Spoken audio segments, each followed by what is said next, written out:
اقبال نے یہ خلاصہ بیان کیا کہ اگر تم پست کو بالا کرنا چاہتے ہو اور اگر تم پستیوں کو بلندیاں دکھانا چاہتے ہو تو ایک ہی نسخہ ہے، اور یہ نسخہ کیمیا ہے کہ حضور علیہ السلام کے ساتھ جڑ جاؤ تو زمانے میں سرخود ہو جاؤ گے اور کامیاب ہو جاؤ گے۔ اور جو لوگ حضور علیہ السلام کے ساتھ وابستہ ہوئے پھر انہوں نے عزتیں پائی۔ آپ سے ایک سادہ سوال پوچھتا ہوں کہ جب میرے حضور تشریف لائے تو زمانے کے خاقان کا نام کیا تھا؟ عالی مرتبت علماء کرام جو تاریخ کا گہرا مطالعہ رکھتے ہیں تو ان کی نظر میں اور ان کے ذہن مبارک میں وہ نام ہو تو ہو، ورنہ ہم سب قاصر ہوں گے کہ اس دور کے خاقان کا نام کیا تھا۔ اگر میں پوچھوں کہ اس دور کے کیسر کا نام کیا تھا تو اس کا جواب بھی مشکل ہوگا، علماء کرام کے علاوہ جواب دینا ہمارے بس میں نہیں ہوگا۔ اگر میں کہوں کہ اس دور کے کسرا کا نام کیا تھا تو بہت تھوڑے لوگ جانتے ہوں گے، یہ اس دور کا اوباما تھا۔ لیکن اس حال میں اور اوپر دو حالوں میں اور اس سے پچھلے حال میں اور باہر تاحد نظر لوگ جو بیٹھے ہیں تو شاید انگلیوں پہ گنے جا سکیں جو بتائیں کہ اس دور کے کسرا کا نام کیا تھا، جبکہ اس دور کا جو ہے وہ اوباما تھا۔ لیکن میں اگر یہ سوال کروں کہ مجھے بتاؤ کہ میرے رسول کے مؤذن کا نام کیا تھا، تو ایک ایک بچہ اٹھ کے بلال حبشی کے نام کا نعرہ لگائے گا کہ نہیں لگائے گا؟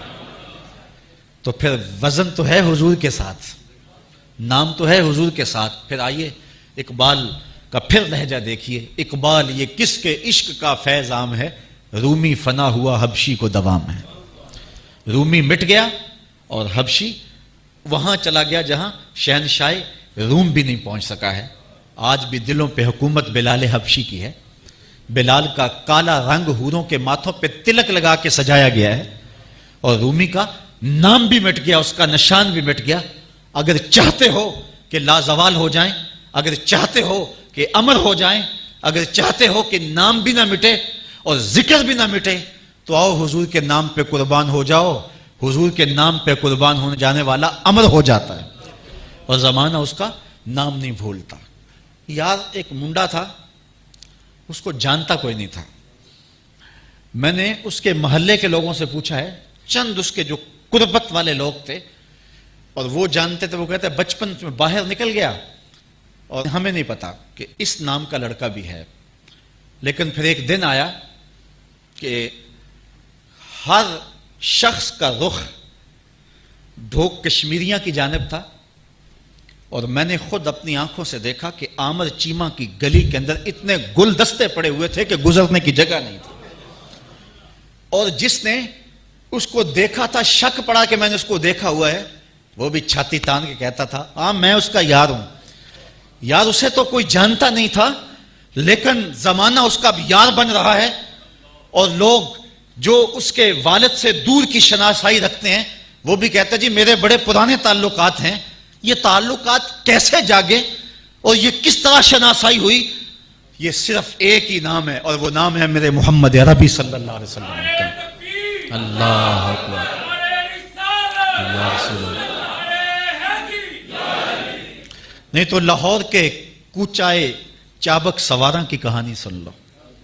بیٹا لوہاروں کا ہے اور دکان پہ ٹھک ٹھک کرتا ہے اور اسے کوئی گلی میں بھی نہیں جانتا، اور پھر ایک دن آیا وہ زمانے کے سینوں کے اندر دھک دھک کرنے لگا۔ امیر ملت پیر جماعت علی شاہ رحمۃ اللہ تعالی اس زمانے میں جن کے 1,00,000 مریدین تھے، کوئی معمولی نام نہیں ہے امیر ملت علیہ رحمہ کا۔ امیر ملت جنازے میں شامل ہوئے، غازی علم الدین لوگوں کے کندھوں پہ جا رہا تھا اور امیر ملت کی آنکھوں میں آنسو تھے، اور کہنے لگے لوگوں میں نے بڑے بڑے بادشاہوں کی کہانیاں سنی ہیں، میرے دل میں کبھی امنگ نہیں جاگی کہ میں فلاں بادشاہ ہوتا۔ فقیر خود شہنشاہ ہوتا ہے۔ کہا بڑے بڑے پہلوانوں کے تذکرے پڑھے ہیں، میرے دل میں یہ آرزو نہیں جاگی کہ فلاں پہلوان میں ہوتا۔ فرمان لگے ہاں میں نے بڑے بڑے ولیوں کے تذکرے پڑھے ہیں، میرے دل میں یہ تمنا بھی نہیں ہوئی کہ فلاں ولی میں ہوتا۔ آج میرے دل میں رہ رہ کے خیال آ رہا ہے کاش آج اس چارپائی پہ میں ہوتا۔ میں نے خود اپنی آنکھوں سے غازی عامر چیمہ کہ مزار کی پائنتی پر ایک سید زادے کو روتے ہوئے دیکھا ہے، اور وہ ساتھ کہہ رہا تھا ربا میں تینوں یہ نہیں کہنا مینوں عامر چیمہ بنا دے، مینوں دے قدماں دی مٹی ہی بنا دے۔ تو یہ سرخروئی ہے حضور علیہ السلام کے دامن سے وابستہ ہونے کا، یہ صلہ نصیب ہوتا ہے۔ ہر کے عشق مصطفیٰ سامان اوست، بحر و بر در گوشائے دامان اوست۔ اقبال کہتا ہے کہ اگر حضور کا عشق سامان زندگی بن جائے پھر کیا بھوک رہ جاتی ہے بندے کو، پھر بحر و بر اس کے دامن کے کونے میں بندھے ہوئے ہوتے ہیں اور دنیا اس کے پیچھے پیچھے ہوتی ہے اور وہ نظر اٹھا کے بھی نہیں دیکھتا۔ اگر حضور کے غلام بن جاؤ گے ساری کائنات تمہاری ہو جائے گی۔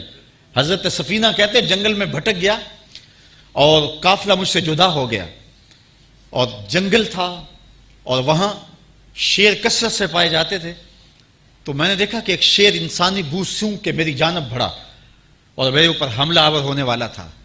تو حضرت سفینہ صحابی رسول کہتے ہیں کہ جب میں نے شیر کو دیکھا تو انہوں نے کیا کہا، یا ابا الحارث انا مولا رسول اللہ، او جنگل کے شیر سن، میں رسول اللہ کا غلام ہوں۔ فرماتے ہیں کہ جب میں نے یہ کہا تو اس نے دم ہلانی شروع کر دی، زبان حال سے کہہ رہا تھا اگر تو رسول اللہ کا نوکر ہے تو میں تیرا نوکر ہوں، اور وہ مجھے جنگل سے باہر چھوڑ کے آیا، اور کہتے ہیں جب میں رخصت ہو گیا تو وہ دم ہلا رہا تھا گویا مجھے الوداع کہہ رہا ہے۔ تو اگر ہم پست سے بالا ہونا چاہتے ہیں تو ایک ہی سہارا ہے، ایک ہی نام ہے، اور وہ نام ہے مصطفیٰ جان رحمت کا، کہ ان سے وابستہ ہو کے اپنی پستیوں کو بلندیوں میں بدل دیں۔ ذرہ خاک ہم دوش سریہ ہو جاتا ہے اور پست بھی بالا ہو جاتا ہے اور زمانہ اس کے پیچھے ہوتا ہے۔ ہماری تو زندگی حضور ہیں، ہمارا تو سب کچھ حضور ہیں، ہم جس میں بس رہے ہیں وہ دنیا تم ہی تو ہو، اور کائنات کا کل اثاثہ ہمارے لیے ذات رسالت ماب ہیں۔ اس لیے آج اس کورس کا اختتام ہم حضور کے نام سے کر رہے ہیں، اور اسی عزم کے ساتھ کہ جو زندگی کی باقی ساعتیں ہمارے پاس میسر ہیں، ہم جئیں گے تو حضور کے لیے، ہم مریں گے تو حضور کے لیے، اور حضور سے وفا کا رشتہ مستحکم رکھیں گے تو یہ دنیا بھی ہماری ہے، بحر و بر بھی ہمارے ہیں، اور آخرت بھی ہماری ہے۔ اگر آقا سے رشتہ کمزور ہوتا ہے تو پھر ہمارے پلے کچھ بھی نہیں بچتا، ہم کسی کام کے نہیں رہتے۔ تو ان کی نسبتوں نے ہماری زندگی کو سنوار دیا اور زندگی کو نور دیا اور زندگی کو جمال دیا۔ اللہ مجھے آپ کو اپنی رحمتوں اور کرم نوازیوں کا نور نصیب فرمائے۔ پورے 7 دن آپ تسلسل سے سنتے رہے اور میں بولتا رہا، درمیان میں وقفہ نہیں دیا آپ کو ایک نعرے کا بھی، لیکن آج عشق رسول کا عنوان ہے تو میں خود ایک نعرہ لگا لیتا ہوں تاکہ آپ کی ذوق کی آبیاری بھی ہو جائے۔ تو جب نعرہ لگے تو وہ کڑکتی بجلیوں کے ماحول میں ہو، اس حال والوں کی آواز جو آخری حال میں بیٹھے ہیں ان تک پہنچے اور ان کی آواز یہاں تک پہنچے، اور وہ دل کی صدا ہو، دل کی آواز ہو، اور پھر ہم سلام پڑھیں گے اور سلام کے فوراً بعد انشاءاللہ دعا کی طرف بڑھیں گے۔ نعرہ تکبیر! اللہ آپ کو دنیا آخرت کی بلائیاں نصیب فرمائے۔ یہ وہ جذبے ہیں جو دلوں سے نکلتے ہیں، اور ایسی قوم کو کوئی نہیں دبا سکتا جس قوم کے سینوں کے اندر یہ حرارت اور یہ جذبے موجود ہو۔ جب بندہ کہتا ہے اللہ اکبر تو اس کا معنی ہوتا ہے اللہ سب سے بڑا ہے۔ پھر ہر فرعون کو، ہر حامان کو، ہر قارون کو، ہر شدید کو، ہر شداد کو، اور ہر قوت جو اپنے آپ کو سپر کہہ رہی ہے وہ پاؤں تلے روند کے کہتا ہے تو کیا ہے، میرا اللہ سب سے بڑا ہے۔ اور جب بندہ یا رسول اللہ کہہ رہا ہوتا ہے تو اس کا دامن پھیلا ہوا ہوتا ہے اور وہ سبز گنبد پر اترنے والی رحمتوں کی خیرات مانگ رہا ہوتا ہے کہ یا رسول اللہ میں بھکاری ہوں آپ کی دہلیز کا، میں نوکر ہوں آپ کی چوکھٹ کا، اور وہ خیرات مانگ رہا ہوتا ہے۔ تو جب بھی یہ نعرے لگائیں، یہ رسمی نعرے نہ لگایا کریں، اللہ اکبر کہیں تو پھر اللہ کی بڑائی بول رہے ہوں اور ہر فرعون کو پاؤں تلے روند رہے ہوں، اور جب یا رسول اللہ کے لفظ لبوں پہ ہوں تو پھر جھولیاں ادب سے پھیلی ہوئی ہوں اور حضور کی بارگاہ میں استغاثہ کر رہے ہوں۔ کچھ لوگ کہتے ہیں تم بھی عجیب لوگ ہو، یا رسول اللہ کہہ کے آگے کچھ بھی نہیں کہتے، جب کہتے ہو یا رسول اللہ اس کے آگے کچھ بھی نہیں کہتے۔ وہ کہتے ہیں میں آواز دوں کسی کو اس کا نام لے کے، بلال نام ہے بلال، تو وہ مخاطب ہوگا، تو آگے میں کچھ کہوں گا کہ پانی دو، یہ کرو وہ کرو، کچھ تو کہوں گا، میرے پاس آؤ، میں تمہارے پاس آنا چاہتا ہوں۔ تو تم یا رسول اللہ کہہ کے ایک دفعہ آواز دیتے ہو، پھر اس کے بعد کچھ کہتے ہی نہیں ہو، یہ تو تمہارا نعرہ ہی مکمل نہیں ہے۔ یہ بات کی جاتی ہے یہ نعرہ کامل نہیں ہے، پورا نہیں ہے۔ تو اس کے علماء نے بڑے جواب دیے ہیں، لیکن میں سادہ سا جواب یہ دیتا ہوں۔ میں کہتا ہوں کہ جب بچہ بلکتا ہے اور وہ کہتا ہے امی آگے کچھ نہیں کہتا. ماں جانتی ہوتی ہے اسے دودھ چاہیے, یہ سردی میں ٹھٹر رہا ہے اسے کپڑا چاہیے, اسے بھوک لگی ہے اسے کھانا چاہیے, اسے پیاس لگی ہے اسے پانی چاہیے. بیٹے کا کام بلک کے امی پکارنا ہوتا ہے, امی کو پتا ہوتا ہے اس کو کیا دینا ہے, تو عاشق نے یا رسول اللہ پکارنا ہوتا ہے, پھر رسول کو پتا ہوتا ہے غلام کو کیا دینا ہے اور اس کو کیا چاہیے.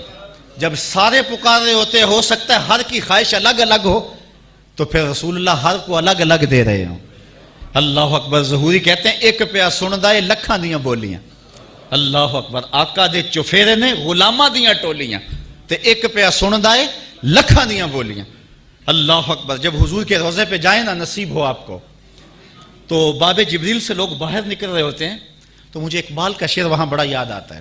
شش جہت روشن ز تاب روئے تو, شش جہت روشن ز تاب روئے تو, ترکو تاجی کو عرب ہندو ہے تو.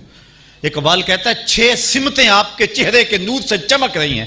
حضور یہ ترک بھی تیرے ہیں, یہ عرب بھی تمہارے غلام ہیں, اور یہ تاجک بھی تمہارے نوکر ہیں, اور یہ ہندوستان کے رہنے والے بھی تمہارے نوکر ہیں. پوری کائنات تیری ہی دہلیز کی بکاری ہے. وہاں تو شاہ بھی جولی پھیلا کے مانگ رہے ہوتے ہیں, اور میرے امام بولے اس گلی کا گدا ہوں میں جس میں مانگتے تاجدار پھرتے ہیں. تو آئیے تکبیر کا نعرہ اس کے تقاضوں کے ساتھ, اور رسالت کا نعرہ اس کے تقاضوں کے ساتھ. حضور کی رحمت کو آواز دیں. جس کا بیٹا امی کہہ کے چپ ہو جاتا ہے, تم یا رسول اللہ کہہ کے چپ ہو جاؤ, پھر کیا ضرورت ہے تمہاری, تم نہیں جانو گے, رسول جانتے ہوں گے. اللہ اکبر. تمہاری وہ ضروریات بھی ہوں گی جو تم نہیں جانتے ہو گے, رسول اللہ ان کو بھی جانتے ہوں گے. تو آئیے پھر حضور کی بارگاہ میں بھی استغاثہ کریں, اور نعرہ تکبیر لگا کر کے اپنی محبتوں کا اظہار کریں, اور پھر فوراً ادب سے کھڑے ہو جائیں گے, اور پھر نظریں جھکی ہوں گی, اور اپنے آپ کو مواجہ شریف کے سامنے کھڑا کر کے یوں کہہ دیں گے مصطفیٰ جان رحمت پہ لاکھوں سلام. اور پھر ہاتھ اٹھیں گے اور اللہ کی بارگاہ میں دعا مانگیں گے. حضور کا صدقہ اللہ تعالی ہمیں جو مانگیں گے عطا فرمائے گا. تو 2 نعرے میرے ساتھ لگا لیں. نعرہ تکبیر.